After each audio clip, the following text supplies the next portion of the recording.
¿Para qué me hago un ultrasonido de mamas? Apenas tengo 20. Se va a morir, tiene cáncer.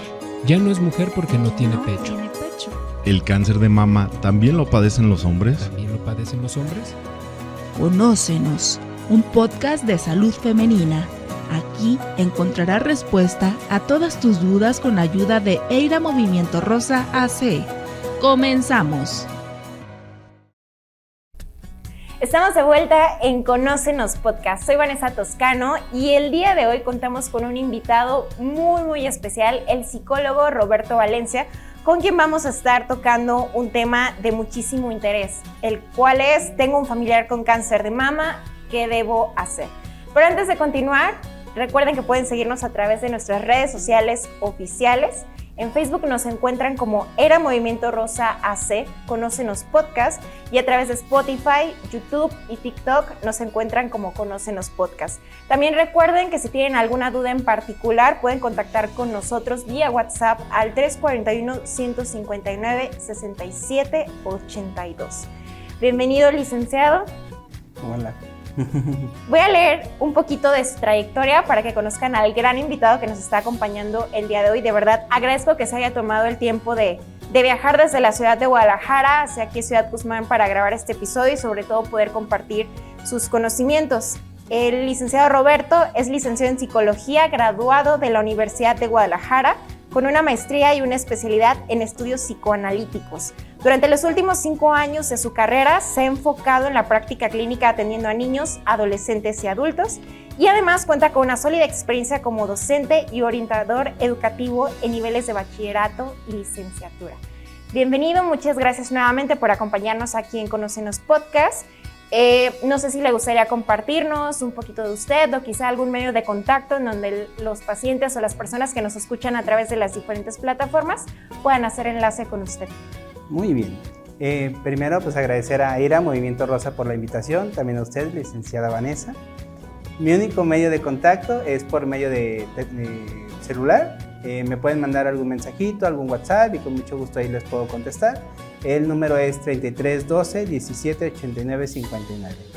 Y sobre mi trayectoria, ahorita me dedico más que nada al trabajo clínico con pacientes, que es la mayoría de lo que realmente estoy haciendo ahorita, ¿no? Tanto desde adolescentes hasta adultos. Actualmente ya no encuentro trabajando con niños por un tiempo, pero en eso me dedico actualmente. ¿Sí? Ya la parte de docente ahorita la dejé de lado, pero sí me gusta mucho a lo que me dedico de la parte clínica con el trabajo con pacientes. Muy bien.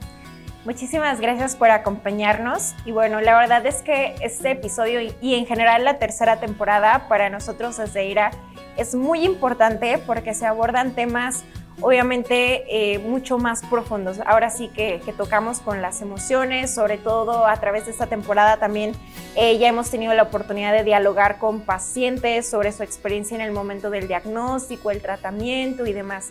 Pero este episodio en particular es muy importante porque todas aquellas personas que en algún momento hemos tenido algún familiar que vive un proceso oncológico, creo que hay muchas preguntas que pasan por nuestra cabeza como cómo poder ayudarlo, qué palabras son o no adecuadas para motivar al paciente, hasta dónde sí tengo yo que ser como este punto fuerte y acompañarlo en el proceso. Y creo que también en muchas ocasiones nos olvidamos de hablar del proceso que los familiares viven a la par de que se esté en un tratamiento. Entonces, creo que el día de hoy vamos a poder abordar varios puntos, lo cual es sumamente interesante y yo creo que va a ser de mucha ayuda para todas las personas que nos acompañan a través de las diferentes plataformas. Entonces, pues habiendo dicho eso, comencemos. ¿Cómo puedo ayudar al paciente en sus cambios de autoestima y también de autoimagen? Sabemos que cuando un paciente es diagnosticado con cáncer de mama, hablando particularmente, pero creo que ha de ser un proceso parecido con cualquier otro tipo de cáncer, pues vienen muchas noticias de golpe, ¿no? O sea, el diagnóstico, el proceso de tratamiento, que claramente para cada paciente pues es muy diverso. Y bueno, luego del tratamiento vienen situaciones como a lo mejor la pérdida del cabello, el desgaste que se puede dar físicamente por las quimioterapias o las radioterapias. Entonces, ¿cómo podemos ayudar al paciente en este proceso de estos cambios? Muy bien. Bueno, justamente esta parte, ¿no? Entender que un paciente con un diagnóstico de cáncer va a pasar por varias etapas y en cada etapa se va a encontrar, por ejemplo, con diversas situaciones del cambio de su cuerpo, ¿no? De hecho, desde el mismo diagnóstico, como se menciona, independientemente de la manera en que se aborde el médico el diagnóstico, ¿no? Pero es bien importante porque el cuerpo pasa a ser de alguna manera el propio enemigo, ¿no? Es el propio cuerpo el que hace la modificación, el que nos provoca la enfermedad. Entonces, es una vivencia muy fuerte porque de repente es como si uno mismo se traicionara. Entonces, desde ahí, la visión que una persona tiene tanto de su autoestima como de su autoimagen cambia radicalmente, ¿no? Igual, ¿no? En el proceso de las quimioterapias, como bien mencionó la licenciada, pues está la parte del desgaste físico, ¿no? La parte de la caída del cabello, y todo esto pues tiene muchas implicaciones a nivel de la autoimagen, por ejemplo. La forma adecuada de acompañar creo que es en todo momento ir validando. En ningún momento, por ejemplo, que yo creo que es la parte más difícil que toca cuando acompañamos a una persona con cáncer, que es el validar a la persona, ¿no? O tratar de estarla consolando. Entonces, de repente que se cae el cabello, ¿no? O que la persona se siente mal por eso, y uno trata como de consolarlos, de decir, no, es que todo va a estar bien, es que te ves muy bien, cuando no es el caso. O sea, el punto es validar, acompañar en la autoimagen y en la autoestima. Es parte de validar que la persona se puede sentir mal, se puede no estar sintiendo a gusto con esta nueva imagen, ¿no? Y que va a haber muchos cambios. Por ejemplo, en el momento de la extracción de una mama, sobre todo en el cáncer de mama, hay muchas implicaciones. O sea, no solo es como quitar una parte de mí, sino tiene que ver con la feminidad, con la belleza, y todo esto afecta a la persona. Aunque a lo mejor en el momento va a ser una apariencia de que no está ocurriendo nada, cualquier persona se pregunta esta parte, ¿no? De, bueno, yo sigo siendo mujer, hay muchas implicaciones ahí, ¿no? O cómo me estoy sintiendo, sigo siendo bonita, ¿no? Y hay toda ahora sí que una serie de constructos sociales, ¿no? O sea, de ideas que tenemos como sociedad alrededor del cuerpo que se ven afectadas en esto, ¿no? Entonces, validarlo es bien importante. Más que tratar de consolar, de decir que no está pasando nada, que la persona sigue siendo súper bonita a pesar de todo, eso marca más un alejamiento que una cercanía. Entonces, lo importante es validar. La otra parte que creo que es importante es mantener un poco lo que es nuestro límite, ¿sí? Hasta dónde podemos marcar nosotros nuestro límite, por ejemplo, de hasta dónde podemos ayudar a nuestro familiar, ¿no? Y donde ya es necesario decir, hasta aquí yo puedo, que es en la validación, ¿no? En el acompañarlo un poco, pero a lo mejor ya si la autoimagen, la autoestima decaen mucho o cambian muy radicalmente, pues invitar a acudir a un profesional, ¿no? Que lo acompañe ya de manera profesional. Ok, justo para allá iba sobre la importancia de validar los estados de ánimo. Ya pues me respondiste básicamente eso, pero como familiares o personas que acompañamos a un paciente oncológico, ¿cuál es la manera correcta de validar estos estados de ánimo? Vaya, sé que es una situación bastante complicada, incluso en muchas situaciones pues sí se debe de cuidar las palabras que se usan para no incomodar o hacer sentir mal al paciente. Entonces, no sé si nos puedas poner como algún ejemplo básico para más o menos tener una idea de cómo hacerlo. Ok, bueno, antes me gustaría como recalcar una diferencia con la parte de la autoestima. Aquí, por ejemplo, una parte importante a considerar con las emociones de un paciente o a la persona a la que estamos acompañando, asombrosamente es bien importante primero saber cómo nos estamos sintiendo nosotros. Porque, y lo comentabas, ¿no? De eso no se habla. Claro. Sí, de lo que vive un paciente con cáncer, sí, ¿no? Se habla, se discute, se piensa, pero cuando se habla ya del cuidador o de los familiares, se deja un poquito de lado. E incluso los cuidadores, las personas que se dedican dentro de la familia o ya alguna persona especializada al cuidado, también se deja un poquito de lado. Entonces, ¿qué es lo importante? Primero, validarnos nosotros, ¿sí? Saber que esta situación a todos nos genera un caos emocional tremendo y que particularmente nos puede generar mucha tristeza, mucho dolor, mucho enojo, mucha rabia, ¿no? Está esta pregunta, por ejemplo, que es bastante común de ¿por qué a mí? ¿Por qué ahora? ¿Sí? Y a partir de ahí podemos validar a la persona, a nuestro familiar o a la persona que estamos acompañando. ¿Por qué? Porque si no estamos como muy al pendiente de cómo nos sentimos, lo que vamos a hacer es invalidar a la otra persona, a nuestro paciente, ¿no? A nuestro familiar. Entonces muchas veces como esto, ¿no? Cuando queremos dar ánimos, cuando queremos apoyar, cuando queremos hacer sentir bien a la otra persona y decimos, no, es que todo va a estar bien, es que se sigue viendo muy bonita, ¿no? Lo que hacemos es más bien marcar una línea de que lo que está viviendo a la otra persona nos afecta tanto que preferimos que no se sienta así. Entonces, lo primero es ver cómo nos sentimos nosotros, ¿no? ¿Para qué? Para entonces sí validar a la otra persona. Y eso es importante, que le validemos de entrada, no quiere decir que tengamos que hacer algo con eso, ¿sí? Es invitarlo, por ejemplo, a hablarlo, ¿no? Que pueda hablarnos de cómo se siente, de qué está pasando, ¿no? Cómo se siente físicamente, porque también es un desgaste tremendo. Y a partir de ahí, poderlo escuchar. ¿Y qué es eso? Esa es la función del acompañamiento, ¿no? Nomás poderlo escuchar y no necesariamente tener que hacer, porque eso es como algo que después queremos, ¿no? Sentimos la obligación de querer hacer un poquito más, ¿no? Para que se sienta bien.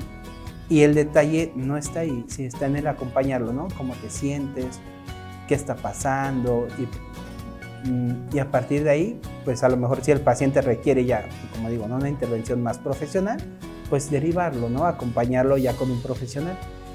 Pero muchas veces lo que pasa es que cuando ya ponemos nosotros nuestra propia emoción de, es que yo sí me siento mal, es que yo estoy muy enojado por lo que te está pasando, nuestro familiar lo que va a ocurrir es que se va a empezar a aislar, ¿sí? Porque va a notar que nuestra prioridad somos nosotros mismos y no ellos. Entonces, un ejemplo muy concreto, ¿no?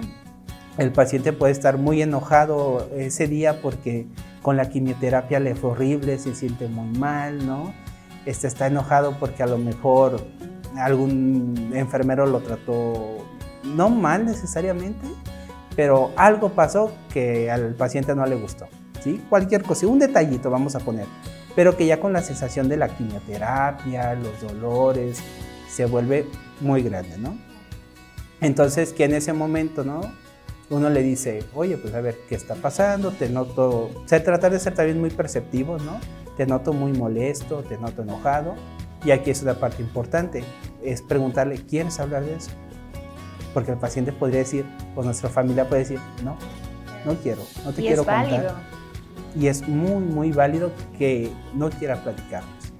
Y entonces, ahora sí que como en los primeros auxilios psicológicos, simplemente decir, ok, está muy bien, no es necesario que me lo platiques, pero si en algún momento tú quieres, aquí estoy, ¿no? Y me puedes comentar. Si dices sí, y ya cuéntame, ¿no? Es que pasó esto, esta situación, me dijeron esto. No, pues sí, es válido que te puedas sentir enojado, ¿no? O que te puedas sentir triste. Y hasta ahí, ¿sí? Y ahora sí que validando un poquito lo que el paciente esté diciendo o nuestro familiar esté comentándonos en ese momento. Pero eso sí, en ningún momento tratarle de solucionar, ¿sí? Que también podría ser una pregunta, ya que nos acaba de contar, preguntarle, ¿necesitas ayuda con eso? ¿Quieres que te apoye en algo? ¿Solo querías que te escuchara? Ya él decidirá. Porque eso es bien importante. Frente a este diagnóstico, esta enfermedad, podríamos comprender que el paciente sigue teniendo una independencia. Entonces, mantenérsela en todo lo posible, que ellos puedan decidir por sí mismos. ¿Sí? ¡Wow! Creo que se acaban de abordar varios puntos que son súper interesantes y justo me hicieron mucho ruido a mí. Primero el de nosotros, validar cómo nos sentimos es súper importante y sí, o sea, lo hablo en mi caso particular, siendo familiar directa de una persona que tuvo cáncer de mama. Sí, o sea, al momento en que se da la noticia es completamente real, que tienes el montón de emociones, enojo, frustración, dolor, el cómo eso nos está pasando a nosotros, cómo nosotros estamos inmersos en X o Y situación, cómo lo vamos a resolver. pero sucede mucho que justo te intentas hacer como la persona fuerte, porque entonces a la persona a la que tienes que apoyar es directamente al paciente y bueno, vienen como un montón de situaciones. Entonces es muy importante eso que nos acabas de mencionar y ojo ahí si están viviendo por una situación similar, no duden en buscar ayuda siempre. Y me encanta esos tips que nos diste ahorita de la manera en la que podamos abordar para ver cómo se siente pues ahora sí que nuestro familiar y la manera correcta de cuestionar, ¿no? Para poder llegar ahora sí que al fondo. Entonces, creo que fue una manera bastante sencilla y sí, a mí me hizo mucho ruido.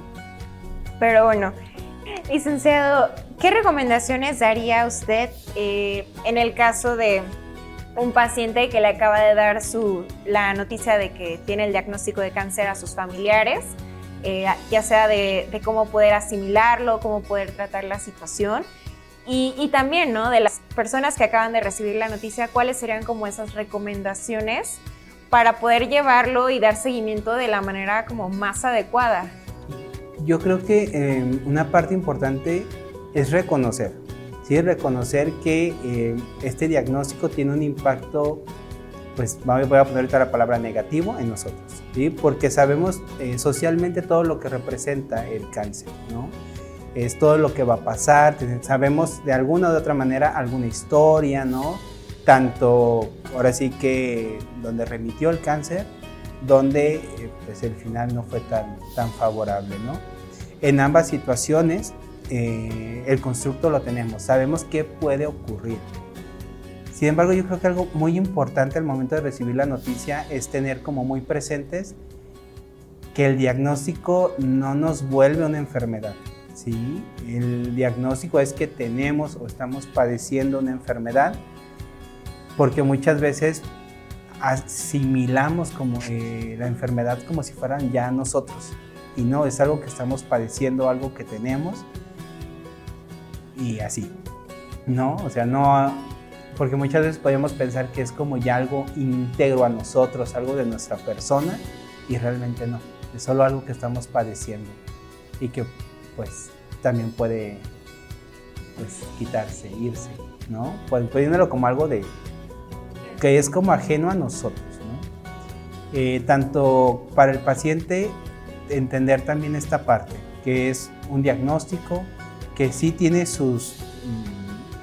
la representación que tenemos funesta de esta enfermedad y que lo más adecuado es aceptarlo, aceptar que es un diagnóstico fuerte, y que a lo mejor las personas podemos tardar en asimilar. Creo que no hay una manera como adecuada de solo es esta manera de poderlo aceptar, pero sí entender que es un diagnóstico fuerte, o sea, es un diagnóstico que tiene un peso y que nos va a afectar a todos de diferentes maneras, ¿no? Y que vamos a pasar como este proceso de duelo, ¿sí? Con esta negación, el enojo, la frustración, el miedo, hasta llegar a un punto de aceptación. Y dentro de esto mismo, creo que la parte importante es aceptar que tiene un peso, ¿no? Y empezar un tratamiento, ¿sí? Independientemente de todo lo demás, ahora sí que seguir las indicaciones del personal médico y apoyarnos ahora sí que en las asociaciones que hay para ello, ¿sí? Como AIRA Movimiento Rosa y estar ahí constantemente como en el apoyo, buscando el apoyo. Gracias. Fíjense que justo se acaba de tocar un tema súper importante que es la parte de la aceptación. Hace algunos episodios atrás, cuando platicábamos con el médico oncólogo Aarón, él nos decía que el tema de cáncer de mama de alguna manera es como una ruleta, ¿no? O sea, no sabes a quién le va a llegar, ni de qué manera, ni cuándo, ni a qué edad, no importa qué se dediquen, la edad que tengan, las condiciones socioeconómicas, o sea, simplemente un día puede aparecer. Y la parte de la aceptación es súper importante, sobre todo porque nos da pie a iniciar este proceso de tratamiento. Hablando específicamente de cáncer, ahora sí que tiempo es vida. Entonces, tan pronto nosotros asimilemos la noticia como familiares y también como paciente, pues tenemos esas opciones de más pronto poder acudir a estos centros especializados, dar agilidad a todos estos procesos, iniciar el tratamiento lo más pronto posible. Y de eso, pues obviamente van a venir cosas como tener mejores opciones de tratamiento, tener una recuperación a lo mejor más adecuada y más oportuna y demás. Por el contrario a que si nos dan la noticia, entramos como en esa parte de negación y de shock, porque al final de cuentas sigue siendo una noticia fuerte, pero bueno, sí ha pasado que muchos pacientes prefieren como ocultarlo incluso a sus hijos, a sus familiares, dejan pasar 1, 2 meses, 3 meses y bueno, eso eventualmente se ve reflejado justo también en las opciones de tratamiento que pueden recibir en estos centros especializados. Entonces, es súper importante esta parte que nos acaba de mencionar y de verdad, muchísimas gracias. Si estoy, por ejemplo, yo acompañando al paciente a sus visitas y tratamientos y demás, ¿cómo puedo ser yo un apoyo adecuado? Sabemos que el paciente, bueno, una vez que empieza su tratamiento, sea radioterapia, sea quimioterapia, sea a través del medicamento tamoxifen y demás, en muchas ocasiones tienen que pasar mucho tiempo en los centros especializados. Entonces, pues ahora sí que es importante sí que esté alguien con ellos, por en caso de que lleguen a necesitar ya sea algún medicamento, algún insumo o algún papeleo o lo que sea. Pero ¿cómo puedo ser un apoyo realmente adecuado? Sabiendo que la situación es complicada para el paciente, pero en su caso también va a ser para el familiar, porque en ocasiones va a implicar incluso dormir en la banquita del hospital porque pues no hay más y lo afrontas así, ¿no? Bueno, esto creo que es muy importante, ¿no? Yo creo que lo primero es saber y seguir las indicaciones del personal médico, ¿sí? De entrada, ¿no? O sea, podemos saber que pueden pasar muchas cosas, como comentamos, vivir esta situación con tanto enojo, con tanta frustración, con tanto dolor, puede ser que de repente sintamos que el personal médico no está siendo empático o que no están haciendo lo suficiente, cuando ellos están haciendo todo lo que pueden, sí. Entonces creo que es muy importante primero eso, ¿no? Entender que nosotros nos sentimos mal, también como cuidadores, y que el personal médico está haciendo lo que puede. Que sí creo que es importante también de repente, si tenemos alguna inquietud, preguntarlo. Oye, está pasando esto, está pasando lo otro, uno puede preguntarlo, ¿no? Pero sí no pensar que es algo personal contra nosotros. Dos, durante los tratamientos, creo que adecuadamente es esto de que hay mucho tiempo el que se invierte ahí, ¿no? Y de ahí creo que tendría dos puntos importantes. Lo primero es que va a haber más gente pasando por exactamente, aunque no igual como lo estamos experimentando nosotros, pero una situación muy parecida, ¿sí? Entonces, ¿qué es lo importante aquí, no? También entender eso, ¿no? Que los demás también van a estar muy enojados, que los demás pueden estar muy tristes y, bueno, como ya compartió usted algo personal, yo también, ¿sí? Mi hermano padeció cáncer, ¿sí? Entonces, a quien estuvo acompañando mucho fue mi mamá. De esto, ella me comentaba, ¿no? Que muchas veces lo más pesado de estar ahí son los familiares que se quejan, ¿sí? O sea, los que se quejan como si los demás no estuvieran pasando por exactamente algo parecido. Entonces, creo que esa parte, ¿no? Entender que todos estamos pasando por algo muy parecido. Y aunque podamos encontrar gente que se esté quejando, que quiera pasar a primer plano su necesidad, pues entender que ellos están viviendo la situación así, ¿sí? Y porque luego uno puede tratar de pelear, discutir, y no es el caso, ¿no? Hacer lo más ameno posible nuestra estancia en ese momento. Dentro de esto mismo, para amenizar, yo creo que en la medida de lo posible, lo primero es tratar de llevarnos algo recreativo, ¿no? Un libro, algo para tejer. Ya ahorita en nuestros tiempos, pues ya podemos usar un celular, nos descargamos una serie previamente y usar ese tiempo para algo que sintamos fructífero. Dentro de esto de tratar de hacerlo como un poquito ameno, yo creo que también entender que el personal médico está haciendo lo mejor que puede, y dentro de estas recomendaciones pues sí permiten que uno pueda salir a comer tranquilamente. Sí dicen, no, pues como que de carrerita, ¿no? Por si algo pasa, pero también salir con esa tranquilidad, ¿no? Y que si algo pasa y estamos comiendo, pues no fue nuestra culpa que algo pasara, porque luego uno puede, las cosas a veces son azarosas, son de azar. Entonces uno puede salir a comer y en ese momento surgió una situación y pues pasó, ¿no? Y no sentirse uno culpable porque, ay, es que justo cuando salí, porque entonces lo que va a pasar es que uno se va a empezar a descuidar. Entonces serían esos como puntos de recomendación, tratar de hacer ameno el estadía ahí, tanto para nosotros como para los demás, y llevar algo recreativo para hacer. Y de esta manera, empezar a cuidarnos nosotros ya en ese momento. Ok, muchas gracias. ¿Usted diría que es bueno que el paciente oncológico conviva con otras personas que están pasando justo como por ese mismo proceso? Depende. Yo creo que depende. Creo que es algo que podemos ofrecerle, ¿no? Tanto que conozca más personas, que escuche testimonios, como a lo mejor una terapia grupal enfocado a personas con cáncer de mama, ¿no? ¿Por qué depende? Porque puede ser tan impactante el diagnóstico para una persona que pueda decir, no quiero, porque entonces voy a ver lo que me va a esperar, voy a ver cómo me voy a sentir, y mucha gente le da mucho miedo. Entonces pueden ellos decir, no quiero. Y eso es totalmente válido, ¿sí? Totalmente válido que no quieran. Y podemos estar al pendiente de si en algún momento el paciente cambia de opinión, ¿no? Si su familia dice, ¿sabes qué? La verdad es que ahora sí quiero... Ya me siento listo. Ajá, ya me siento listo, ya me siento preparado. Aquí, habitualmente para ir a una terapia de grupo, puede haber un profesional que pueda hacer la evaluación, ¿no? A lo mejor invitarlo a hacer esa primera evaluación y a lo mejor que el profesional pueda tratar de convencerlo. Pero igualmente, ¿no? O sea, que ahora sí que el paciente pueda decidir por sí mismo si quiere o no hacerlo. Sí, sería muy bueno, ¿sí? Ver los testimonios, ver a las demás personas que están pasando por una situación parecida, pero a la hora de la hora, pues que esa decisión de, sí, pues no de nuestro forzar. familiar. Ok. ¿Qué impacto considera usted que tiene la familia en este tipo de casos?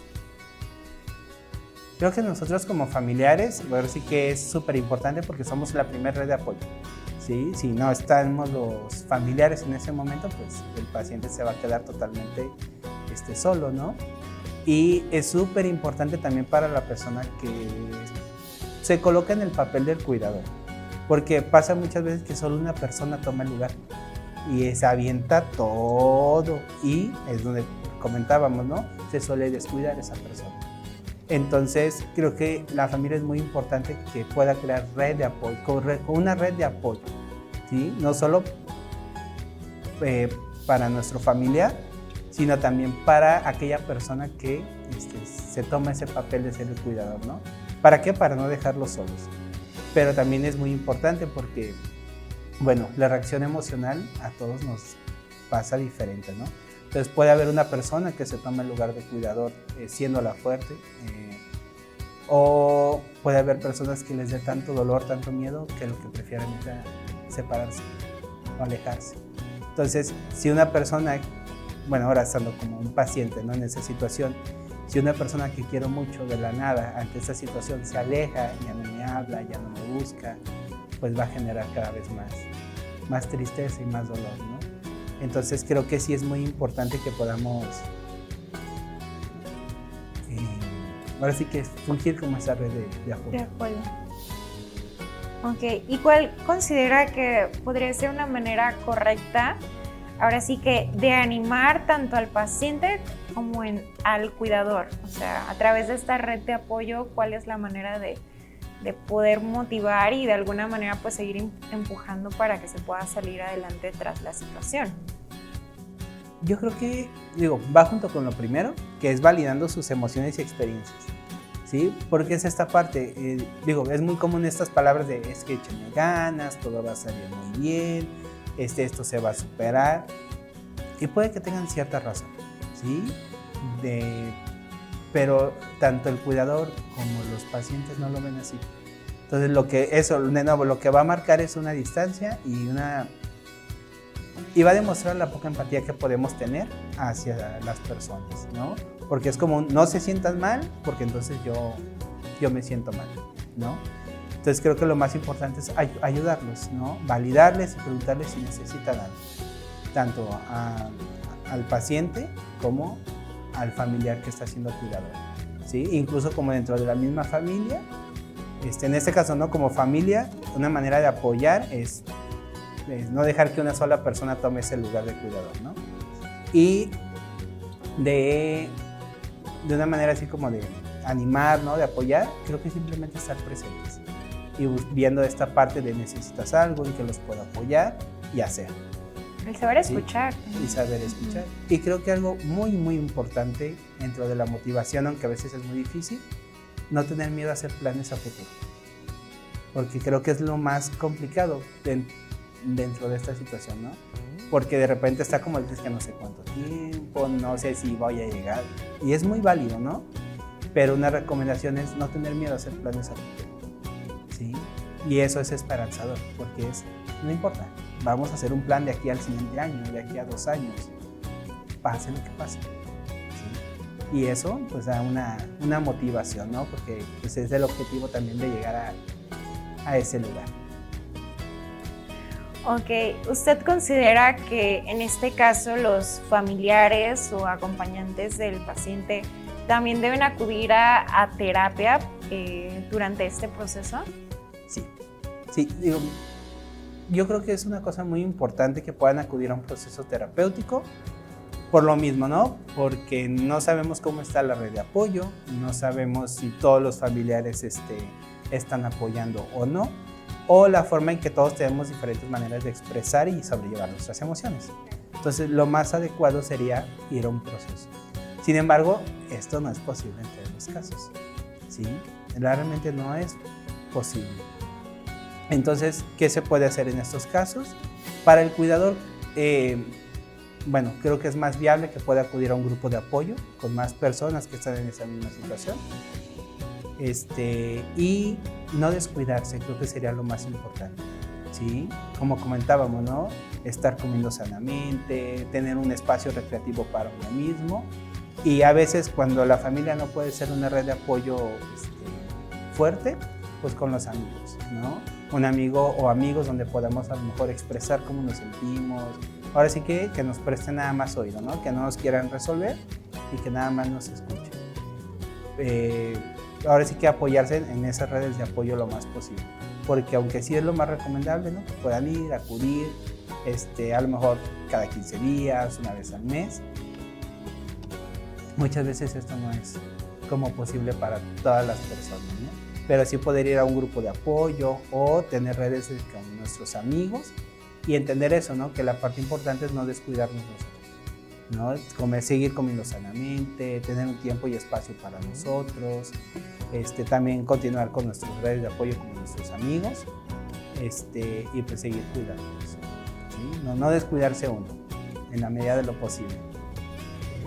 Estamos casi por llegar al final del episodio y me gustaría preguntarle qué tips o recomendaciones le daría a esos familiares que están pasando junto con el paciente por un proceso de este tipo. Yo creo que las recomendaciones ya hasta te las dije, sí. Pero bueno, serían, número 1, no tener miedo a hacer planes a futuro, o sea, poder hacer proyectos, poder hacer planeaciones. Ahorita me acordé de una. A pesar de que el diagnóstico puede ser muy fútil, muy terrible, entender que la vida, pues no sabemos realmente qué puede ocurrir, ¿no? Y lo digo porque puede haber personas que decidan a lo mejor endeudarse. Entonces, no, eso es una mala idea en todos los sentidos. Entonces, creo que sería esto, ¿no? No tener miedo a hacer planes a futuro, procurar no hacer un endeudamiento, ¿no? Y tercero, el autocuidado. Mantenernos cuidándonos lo más sanamente posible, comiendo sano, teniendo un espacio a lo mejor para hacer ejercicio, dar una caminata. A lo mejor agregaría unos 10 minutos para poder hacer algún tipo de meditación también, para poder identificar nuestras emociones y poderlas expresar.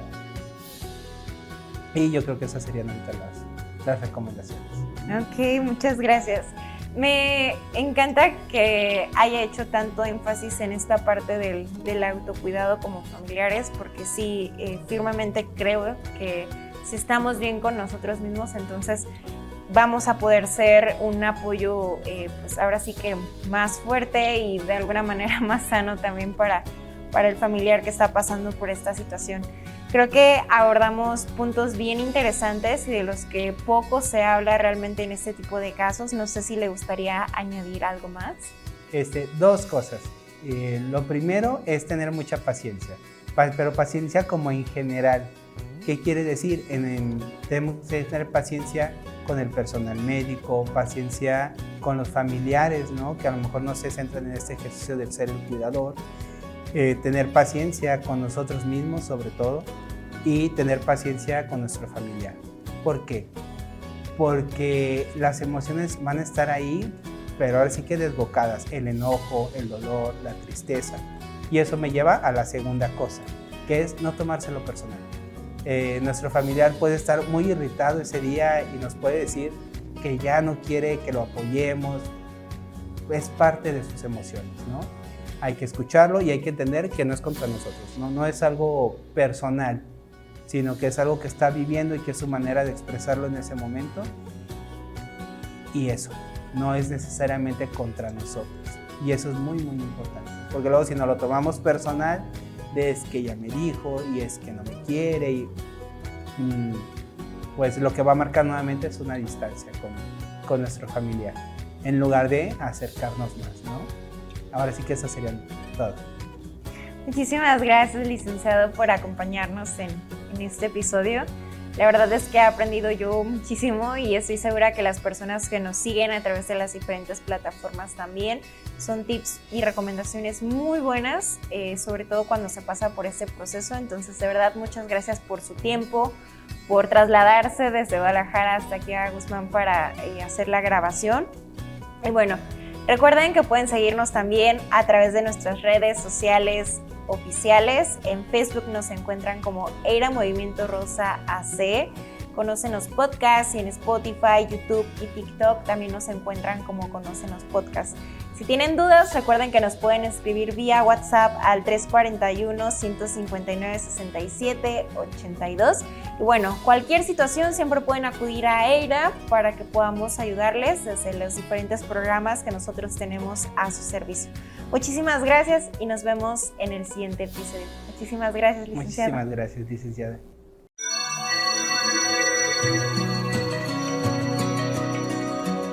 Conócenos, un podcast de salud femenina ha llegado a su fin. Te esperamos en nuestro próximo episodio.